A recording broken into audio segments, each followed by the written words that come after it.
Welcome, everybody. You are right now in one of the webinars of the project Research Infrastructure Hub. Is as the name says, is a research infrastructure-oriented project that is funded by the EU-LAC Joint Interest Group. And really, our aim is to make infrastructures, especially infrastructure in the area of imaging and structural biology, available to excellent science in Latin America and in Europe and all over the world. We have today the topic of science diplomacy.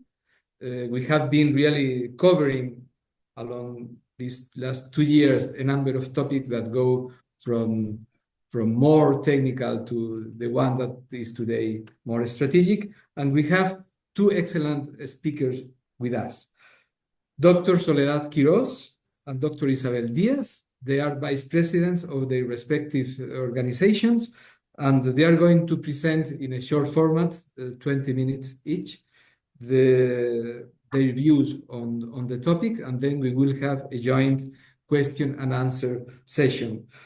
Professor Díaz is with me here at the Research Council, and to make a short introductory speech about her.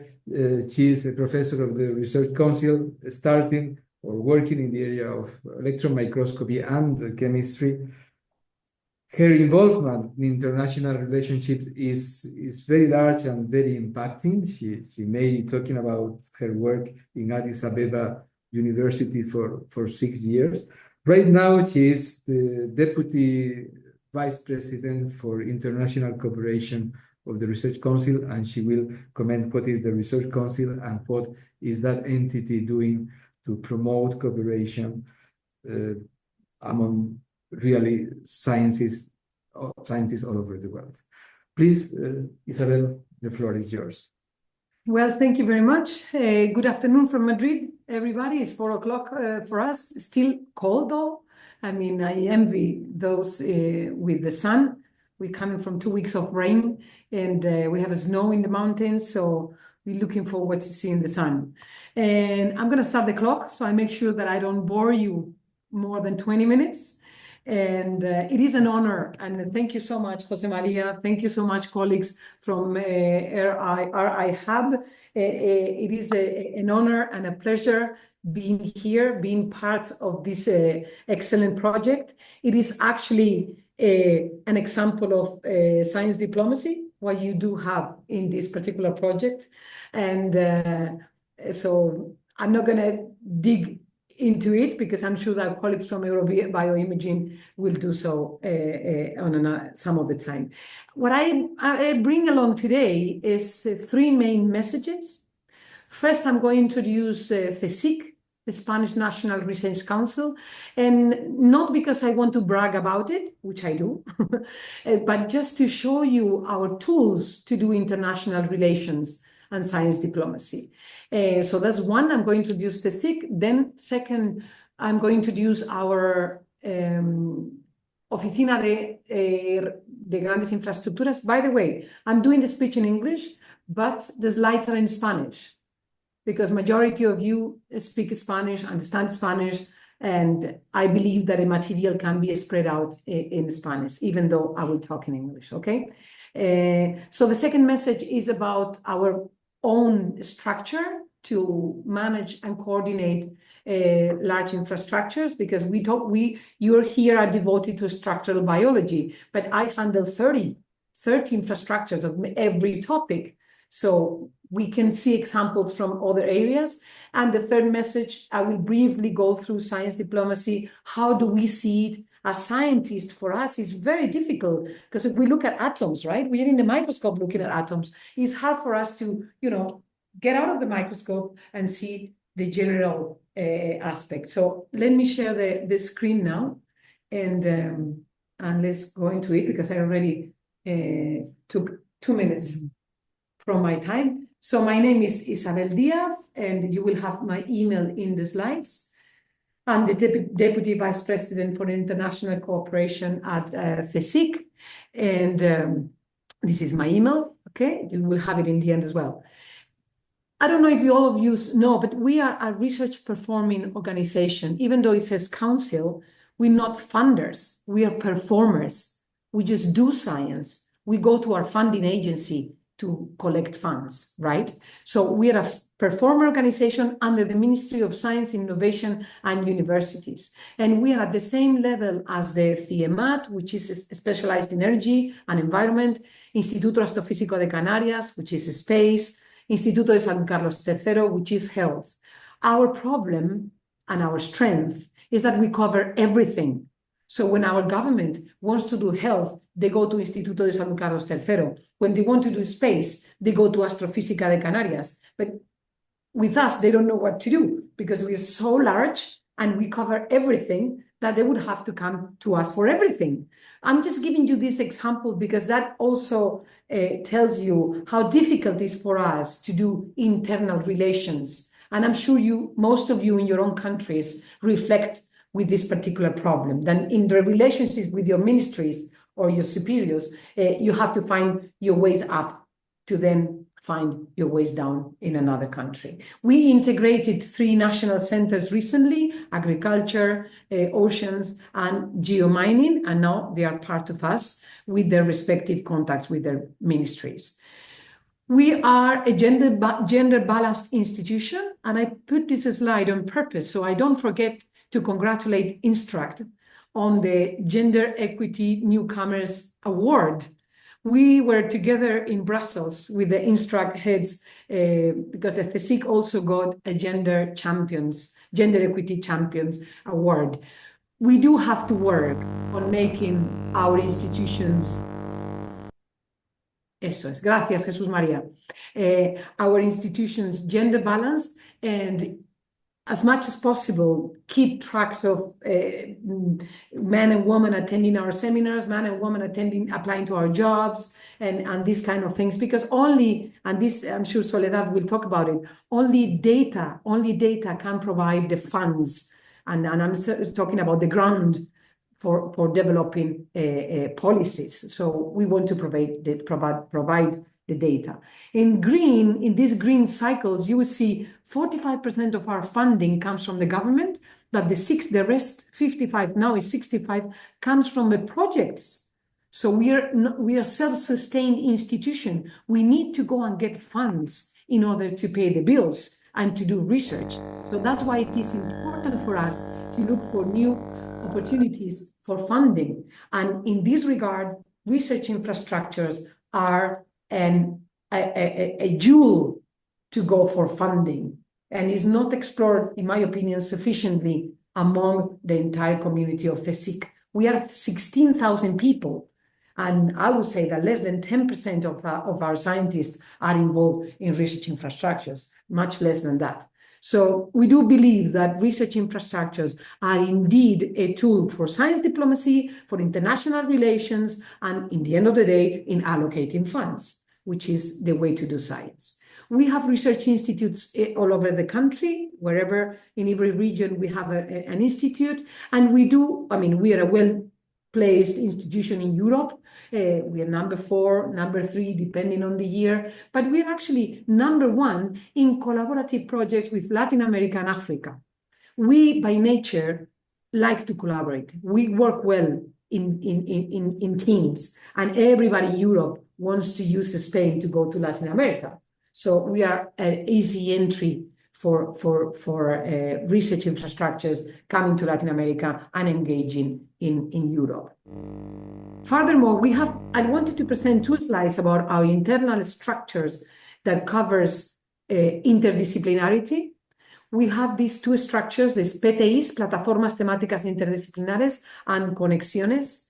These 2 networks allows a place for researchers to gather together towards one particular application from different views. For instance, transición energética, green transition. Well, green transition, I'm sure it has to do, I do green transition as a microscopist. I go to the microscope to look at atoms that work as catalysts, right? So as a chemist, I do green transition, but an economist does green transition. A sociologist does green transition. So that, and of course, climate change people.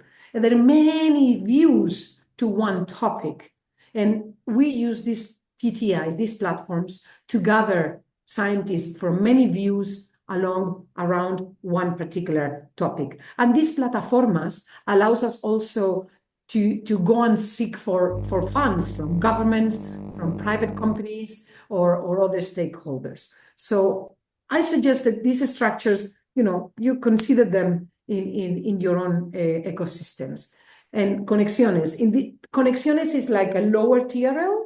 Conexiones is just a networking of scientists, and the PTI is a more advanced towards getting funds. And we are creating Conexiones. For instance, in our vice presidency, we're using the Conexión Bioinformática to anchor Elixir, for instance.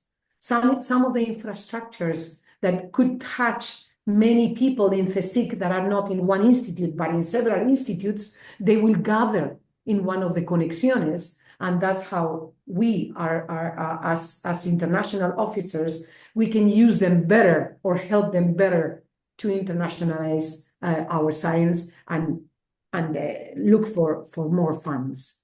So these are very helpful structures for the CSIC. We also have our own small tools. We're not funding agency, but we are allowed to create mobility programs. And I'm going to stop here a little bit to explain what are these mobility programs. We have ICOP, let me hook here, ICOP y Linglobal. These two are particular calls to countries that are receiving cooperation funds, right?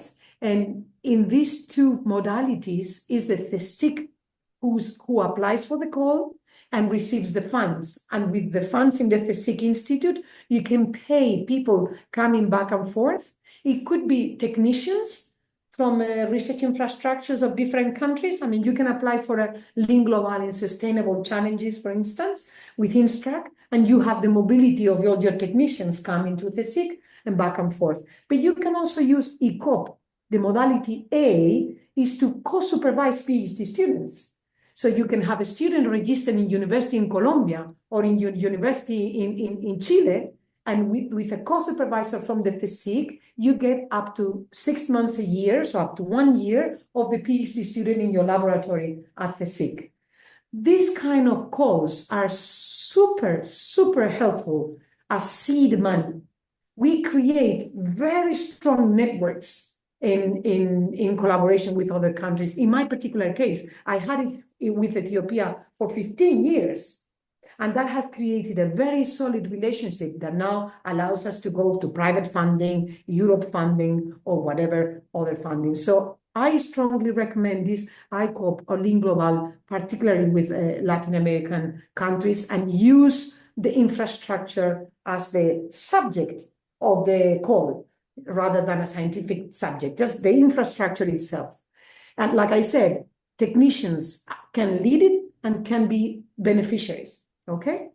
Those are those funded by us. But then we have these bilaterals.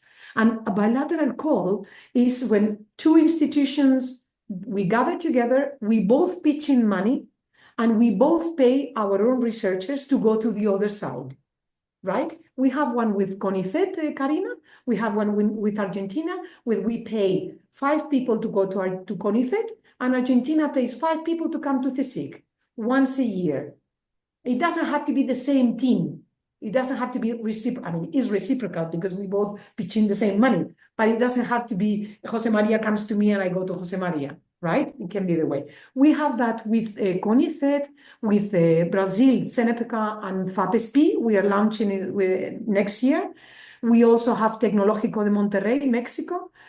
Of course, we have Taiwan, Slovakia, and we have Fundación Carolina that covers entire Latin America. Again, very powerful calls, right? So in this case, you apply in your own country. Good.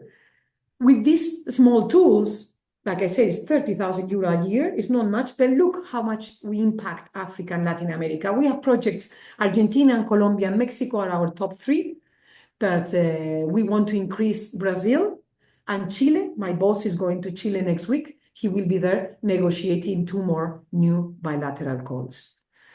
We can do agreements, convenios, protocolos generales de actuación, whoever we want. I mean, whoever you want. We're not afraid. We have a legal unit, an international legal unit, and willing to sign whatever agreement is necessary. We're not afraid. It may take time, but we do it. My friend, my colleague, Monica Martin Lanuza, who's hopefully in the audience, runs the legal office, and they do the impossible. They make it possible, okay? And then let me introduce you to our newly created, also Sandra is in the audience, our newly created Oficina de Grandes Infraestructuras, large research infrastructure office. We have identified a need to join national and international infrastructures. Because we have a synchrotron or an accelerator in our country does not necessarily mean that we have to target only our national scientists. No, we have a national facility that has to be exposed internationally and vice versa. The fact that we're international infrastructure like INSTRUCT does not necessarily mean that we cannot have a national infrastructure that acts as a node or a Spanish node of that infrastructure. But the only way to connect those two things is to have a coordination office that sees everything, has everything in one head to do the matching to avoid overlapping, because ESFRI roadmap, and I see Javier Menendez is here, our ESFRI chair office is also in the audience, they are fighting to avoid overlapping.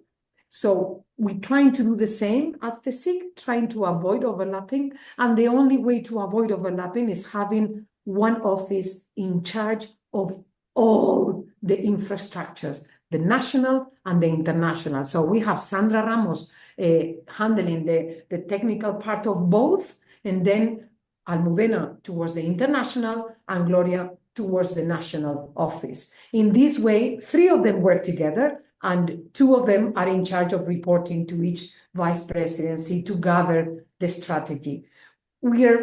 It's a work in progress. We just started, but I have the impression that we're going to be very dynamic and solid. So we're very excited about this office, and we are at your service for whatever you may require from us.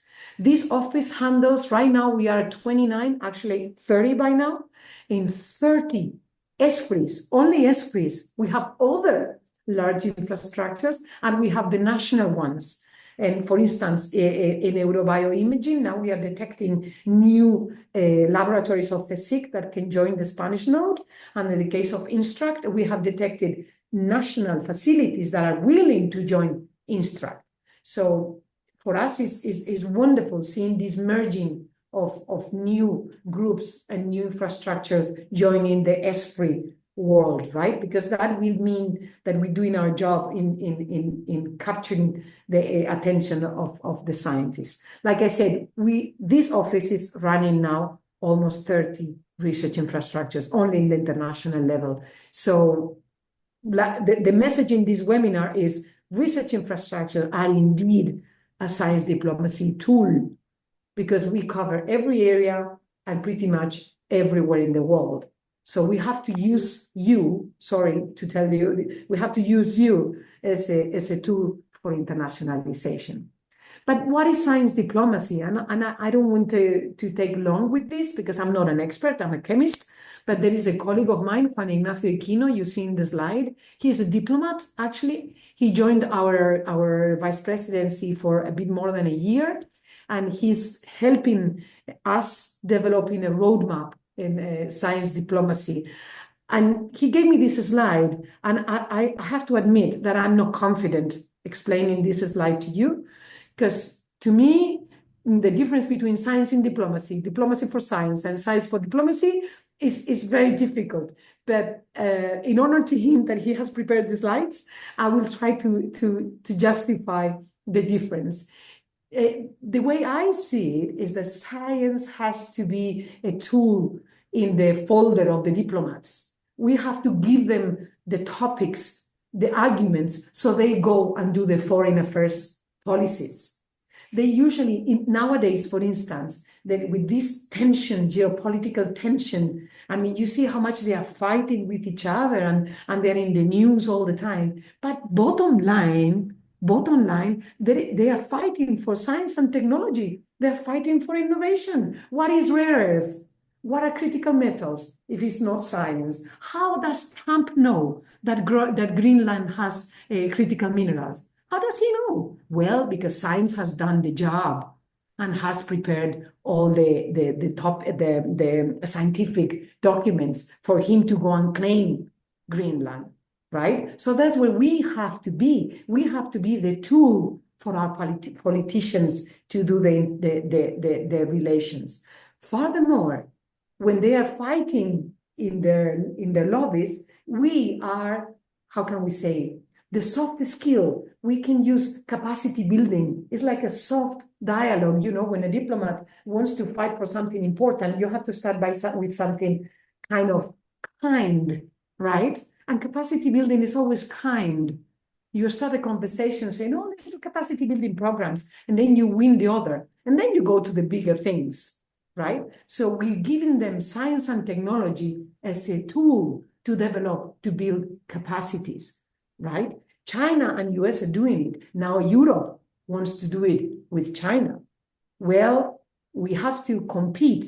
I mean, we are scientists. We know how to compete with all the time. We've done it for 30 years, some of us, right? So we do compete, but we also collaborate. And that's why I mark this with an arrow red. We do compete, but we do collaborate. We peer review papers all the time. We review papers and we are reviewed all the time. But this is something that our politicians or our managers are not used to. We are. We have to sell this as a skill, right? And a skill to develop science and technology as a tool for getting new funds and getting the little funds that are available for science among ourselves. This is how it is done in the policy, in the foreign affairs policy. Europe has a very strict agenda on science diplomacy. In our case, in Spain, there is also a map of a roadmap for science diplomacy. I have to confess that we're working on this institution, but it's taken us some time to anchor some funds to for example, AECID, Agencia Española de Cooperación al Desarrollo. They still don't see science. They don't see us as the main actor. They think that cooperation has to be done by NGOs, and our topic is, I mean, our goal is no. I mean, you don't know what to do with the money. Don't worry, ask us. We will tell you what to do with your money. That's how we approach our stakeholders. And we did this in Europe, and we created an alliance, very interesting alliance, Erasud, Research and Science Diplomacy for Sustainable Development. We don't want to be called cooperation. We don't want to call no sé, dice, ¿cómo se dice? Condescendientes, no? I don't know how, condescendent topic. We want to do sustainable development, and we believe that science is useful for this. And we have teamed up some like 12 institutions in Europe, and the only common factor between these institutions is that we all have people on the ground in Latin America, in Africa. And we say in the ground because it's you. We are already teams. So we are part of a team and we are on the ground. So we're trying to go to European Union, DG IMPA in particular, not the calls, because the usual calls, the Horizon Europe, okay, that has its own track. We're trying to open new tracks with DG IMPA and again, tell them, look, here we are. This is our showcase. This is our success stories. We can help you. And we have achieved the beginning of our goal by having an advisory committee in European Union based with this alliance. And with this, I'm not going to go deeper because I already passed 1 minute my time. I will let my colleague Soledad go into these big international offices where we have to place ourselves, even though scientists, we are not comfortable in UN or in these international panels and things like that. But we do have to step ahead and do these things, do some what we call politics to open the path to the next generation. And using research infrastructure for this is really an easy work to do.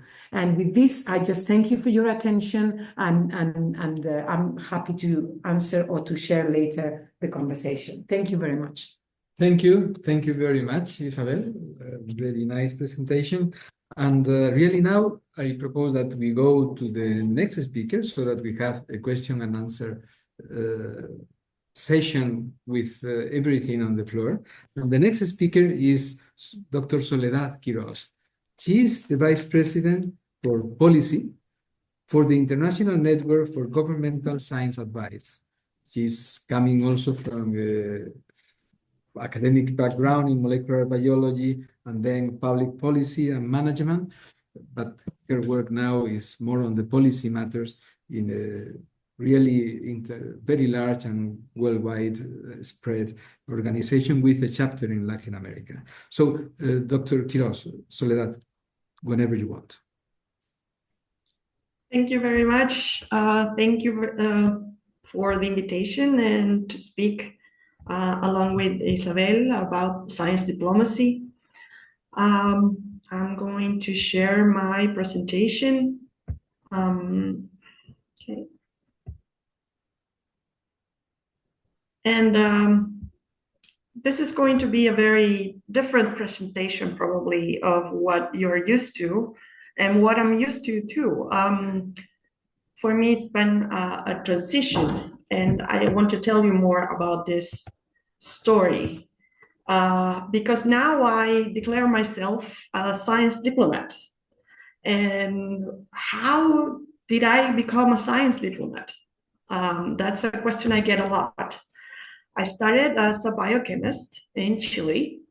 And of course, I had to do my PhD in biochemistry. And I went to US to do that. But when I started to think about what I wanted to do next, I noticed that my colleagues were much better than me with the gels. They had perfect gels. Mine was always crooked. But also I had this idea that science had to impact my country. I didn't want to leave all this knowledge and all the things that we were doing in the lab, just in the lab. I wanted that to really reach the people in my country, in Chile.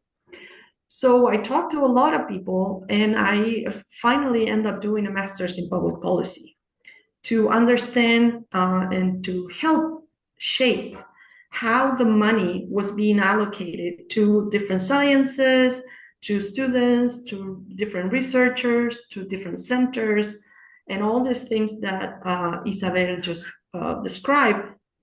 How do you make those decisions? What do you consider? And that's what I wanted to learn and be part of it, of that conversation. After my master's in public policy, I finished that in US too, and I came back to Chile to work on a university. And I had to understand, again, my country and understand how science could really impact my country without a Ministry of Science. We didn't have a Ministry of Science then. We just had an agency that will share the money among the few scientists we have.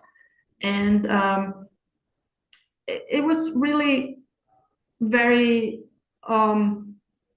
like business as usual. People will not ask many questions. Like the system was this, and it was working fine. So let's just keep doing it. And then I started to meet other people that were talking about other things like science advice, like science diplomacy.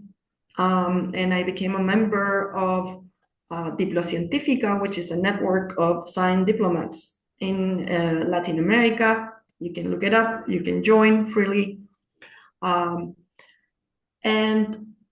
I became a very active in INGSA, the International Network for Governmental Science Advice, where I had the chance to be a researcher and then part of the steering committee for Latin America and now I'm Vice President of Policy for INGSA Global.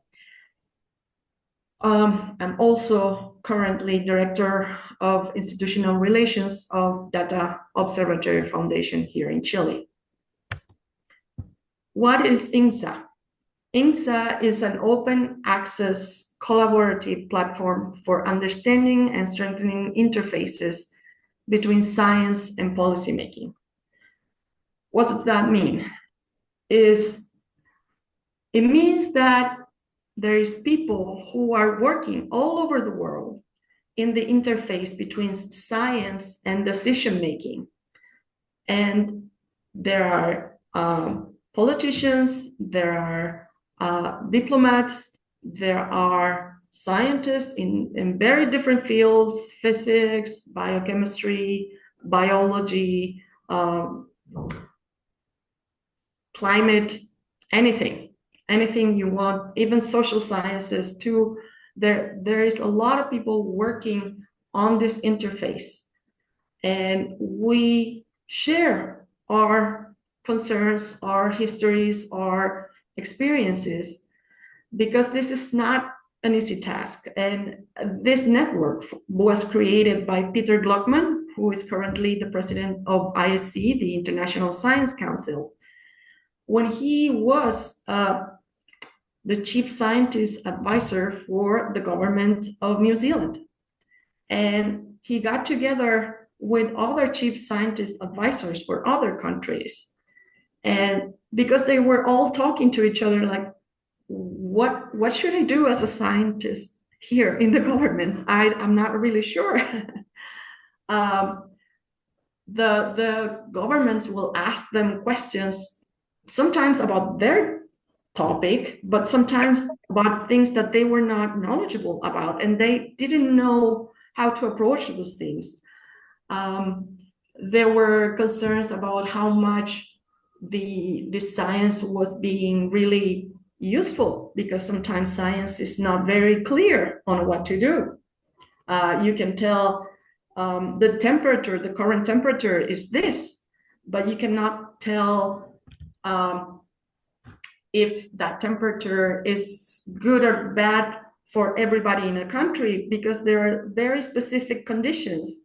A specific temperature can be very useful for plants and for crops in one region, but very bad for other crops in another region. So how do you communicate those nuances, those differences, and how do you actually help the decision makers with the scientific data and scientific knowledge? So this is a network to share our concerns, our best practices, and the way that we are working together. This organization is based in New Zealand, but we are a worldwide organization. We have members, more than 10,000 members all around. We just had a very big meeting in Kigali last year. We had people from 65 countries attending, and there were, like I said, practitioners, policymakers, scientists, academics, and advocates. If you want to join, this is free. You can just go to the website, ingsa.org, and fill your data in the format. So I was talking how this interaction between scientists and government was difficult. They were not used to it. But this is a more broad issue, because we scientists are not used to think of what is happening with our knowledge outside of the lab. At least I didn't do it. They tried to do that with me in undergrad, and we had a science philosophy class, but I really didn't know what that was for. I didn't get anything from that. But when I started thinking, I want science to really impact society, I had to go back to science philosophy, go back to why scientists do science, how science is actually part of society, how do we interact. And it's very complicated because we are both co-creating. So as science advances and changes, also society is changing with us. And you can see that, I mean, we're talking on Zoom right now. This is something we didn't have 20 years ago, and has changed how classes are done, how interactions between people, even work. So society and science are interacting with each other and co-creating new realities. A new science comes from this. We can actually study what are the interactions between people through social sciences in looking at the interactions in social networks, which didn't exist 20 years ago. But there are many ways to interact between science and society. One is through knowledge and technologies, of course, but there's also science communication. Some scientists are really, really good at explaining things to members of the society that don't have the technical expertise, and they really like to do that. They go to schools. They are really good. I have a friend who is really good at a podcast. He has a very famous podcast in Chile, and is very entertaining. And he talks about science in a very natural way. Some scientists become activists, and that is, I've seen a lot of people going that way when there is a specific issue that touches their heart. They cannot just stay in the lab and keep doing their experiments. They have to go outside and talk to people, not just decision makers, but other people in society, to raise issues and say, hey, there's something happening here that is not good. We have to do something. Here is the data. Here is what I know. Here's what I can share, because this is not going to end well for us. This is really important. We have to take care of this very quickly. That kind of thing is to be an activist. How the society takes in the scientific way of thinking, the scientific knowledge, is a scientific culture. And that can take very different shapes, very different flavors, as cultures, as countries always have had.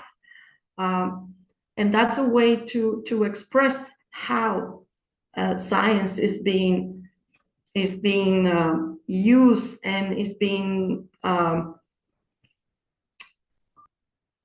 taken upon the people, but as a whole, as a country. Science advice is when scientists are called upon decision makers to give scientific data and have a scientific approach to problems. That's another way to look at it. It's not just numbers and data and experiments that you share with decision makers. It's also a way to approach difficult decisions.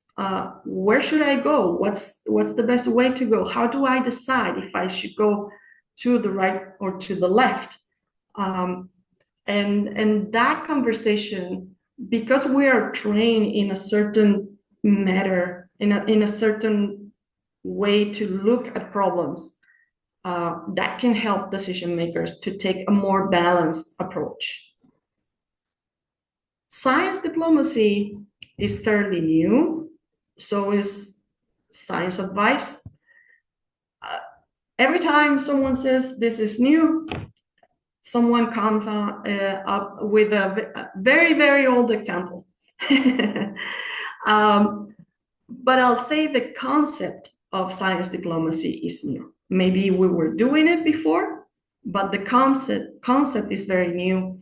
And I think we're still trying to come up with a steady definition, but I'm gonna try to do that. And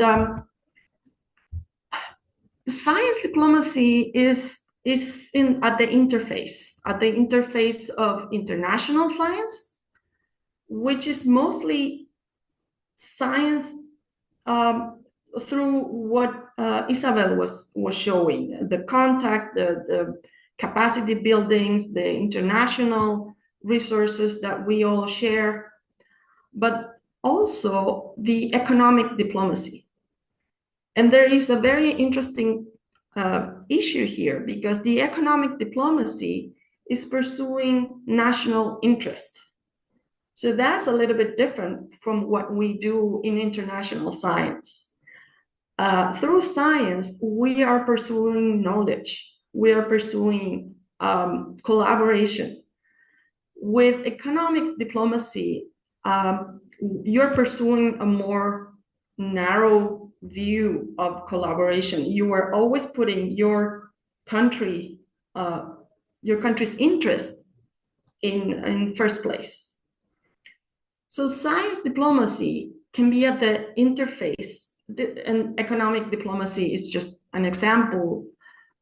Science diplomacy is at this interface because it wants to pursue knowledge, more exchange, but also pursue national interest. And those national interests can be in the way of soft power, so more influence, like China, but also it can be through knowledge, owning something like Antarctica. They are trying to, well, we have an agreement already, but if you own a piece of Antarctica, you have some soft power there, okay? So it's not like you can enforce things, but you have more leverage in negotiations, and that's important for many other negotiations.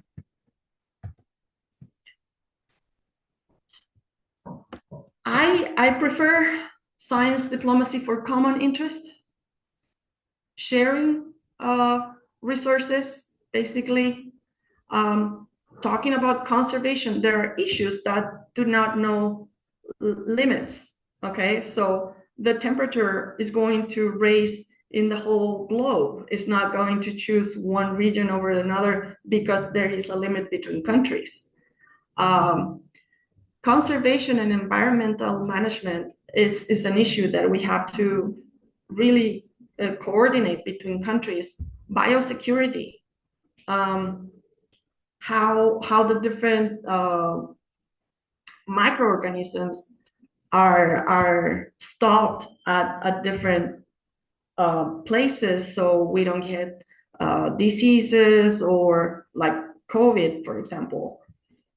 All those things have to be coordinated, and they have to be talked and negotiated between countries. But they have to be negotiated with scientific data in the hand, understanding those data. So that's where the interplay between science and diplomacy has to go hand by hand. Shared agencies, technical services and infrastructures like CERN, shared crisis like I said, COVID. All those things can be done in a better way if we use the science diplomacy tools. And just for your knowledge, just a couple of weeks ago, February 13th and 14th, two main reports were presented. One is an European framework for science diplomacy, which was done by the European Commission. And another is a report by the Royal Society and AAAS, the American Association for Advancement of Sciences. These two reports are, again, presenting a framework, a new way to understand science diplomacy. One of them goes a little bit deeper on practical ways to do science diplomacy. But as you can see, this is still a conversation. This is still something that is being discussed, being developed. It's not set.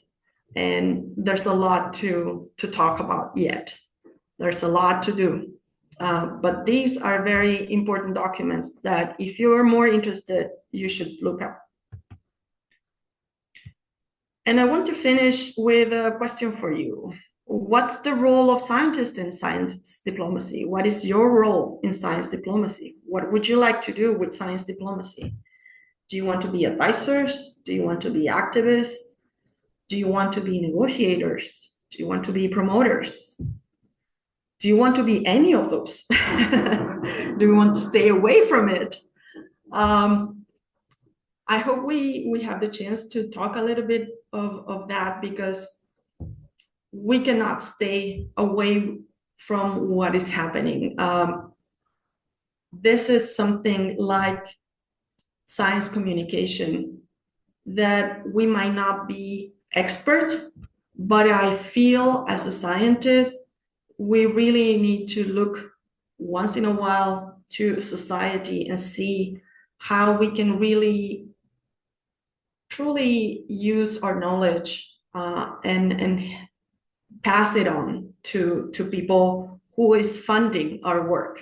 I mean, they are giving their taxes to us to work, and they're giving their taxes. And in some countries in Latin America, I can speak for my country, there is money that is being given to us and not to build houses. So that is a major, major responsibility that I feel we should all be aware of. And the best way to use science is to share it, as I understand it. But we have to make that interface work in a way that is more collaborative, especially in these hard times. Okay, thank you very much.